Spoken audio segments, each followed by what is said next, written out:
Bonjour mes amis. Aujourd'hui, je vous enseignerai parler français. La première leçon est une leçon de l'alphabet, des sons nasaux et des 7 accents. Alors, nous commençons.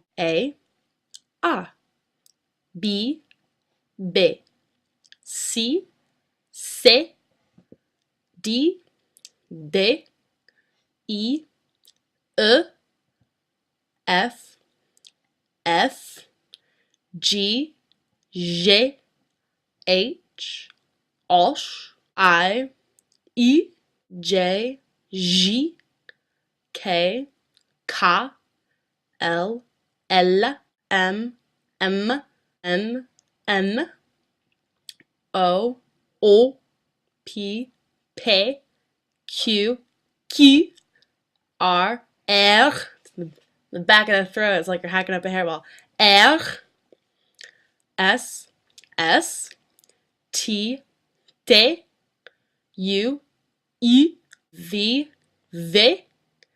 W, X, Y, Z. Let's do it one time through all together. A, B, C, D, E, F, G, H, I, J, K, L, M, N, O, P, Q, R, S, T, U, V, W, X, Y, Z. The letters E, I, and U are often mistaken for one another in French.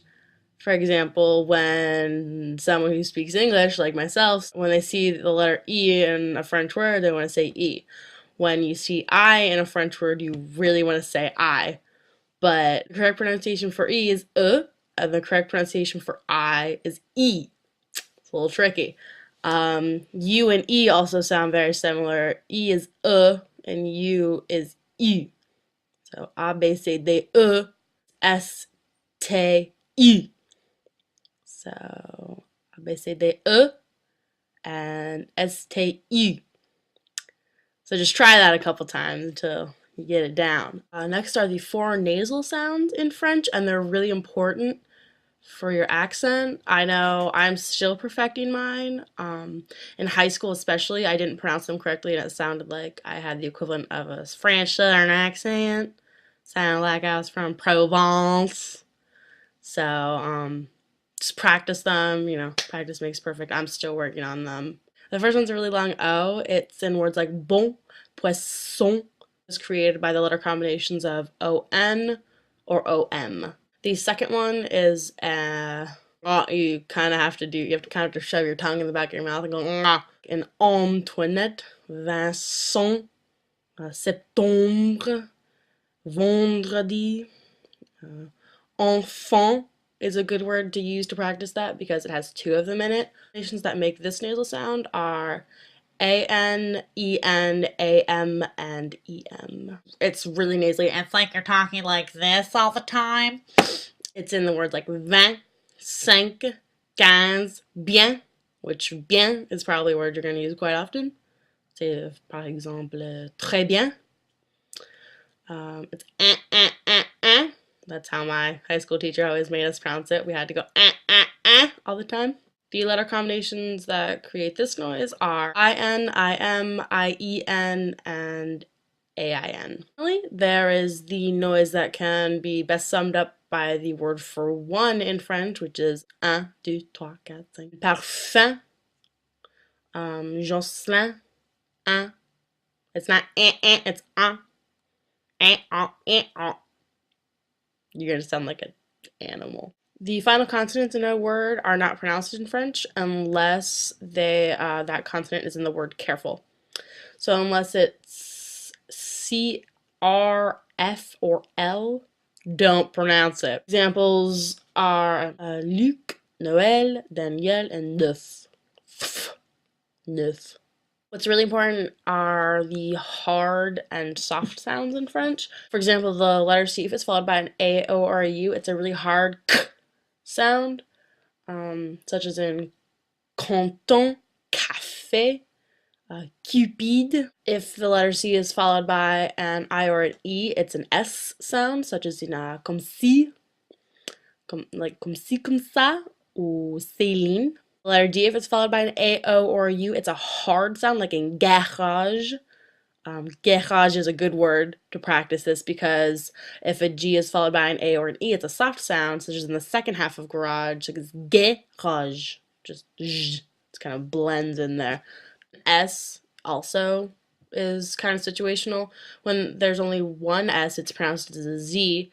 For example, in the words poison and désert, poison and desert. However, in words very similar to that, where there are two S's, an S is pronounced as an S.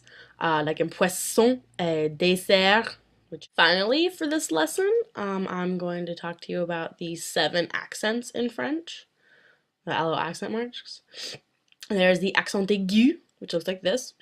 Écoutez, préparez, été, it's an E sound. Its counterpart is l'accent grave, which goes the other way, and it's a Michel, Giselle, père, mère. There's a l'accent circonflexe, which looks like a little house.